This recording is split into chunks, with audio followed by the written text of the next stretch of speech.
A while ago, I chatted with the superstar ex-footballer, Rio Ferdinand. There was a bit of a change of subject, and I asked him why he was joining a campaign to stamp out social media hate. But don't worry, there's a bit of Boris Johnson at the end. Hope United is it's like a diverse team of footballers from across all of the four home nations. And we've come together to unite and try and give the nation the digital skills that we all need to tackle online hate, because as we know, online hate is a big thing that we need to combat. And I think us coming together alongside BT, I think is a huge step in the right direction. I mean, as you say, online hate it's one of the sort of cancers of our age. How do you deal with it? I'm one of the very lucky ones who's got quite thick skin, and that comes with experience and that comes with age, unfortunately.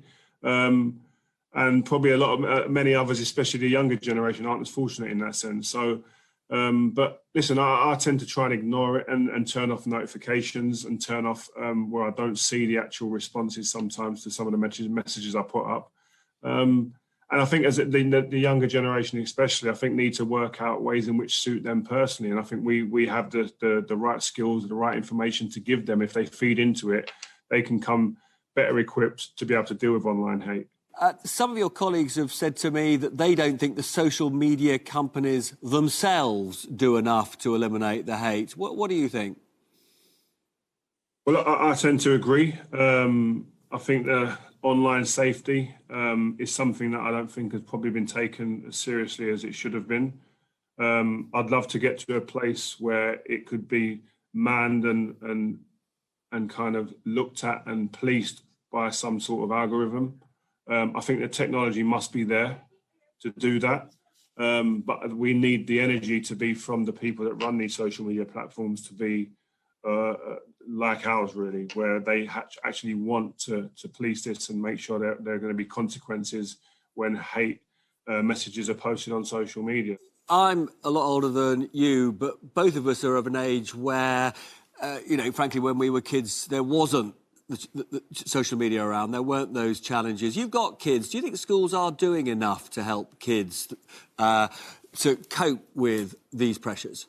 I think, yes, more can be done, but I think they need help as well. I think that's where the social media companies come in. I think they need to help the schools, because this generation, the young kids now, they need that. They're going through stuff that our generations never went through. So we need to help get them the guidance and get them all of the stages where they know where to ask for help. Oh, very much so. Now, you and Marcus Rashford and various other footballers have made a huge impact in campaigning for important causes. Why do you think we're seeing so much more of this than we did, say, 25 years ago? Because of social media. I genuinely do believe social media, as much as we do see negative sides to it, there are some very big positives. And I think the players that you mentioned there and more from football are using their own platforms. And essentially, some of these players have such huge followings that they're actually bigger than some of the corporate media companies in terms of eyeballs and actual people that follow them. So they have a voice now. They have a platform where nothing that they can say gets blurred or misprinted. It comes out in black and white, and it's exactly from them and their team on social media. So when they speak, it goes direct to the supporters, and they hear what they're saying. So when they have positive messages to put out, they know if I've got 5 million, 10 million, 40 million, some of them, then people are going to see it, and they're going to know that it's coming direct from the horse's mouth. And that's powerful.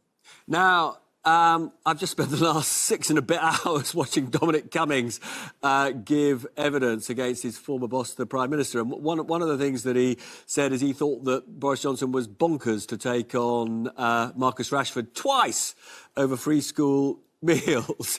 Cummings was right about that, wasn't it? It's sort of mad of the Prime Minister to pick a fight with Marcus Rashford. Yeah, and I think Marcus has done remarkably well, and I think he's a young man who's really showing the way for a lot of the young players and people in society, that if you believe in something and you have a platform, you have a voice, and you have the ability to really transcend and change things, and even going up against the establishment almost. He went up that he done that with confidence, and he got the backing of the nation. And listen, you have to understand as well, it was a cause that was worthwhile. And in the end, Boris Johnson came round and understood that the right thing to do was to follow Marcus's lead, and that's an unbelievable achievement. Fantastic. Listen, lovely to talk to you. Thanks for joining us today.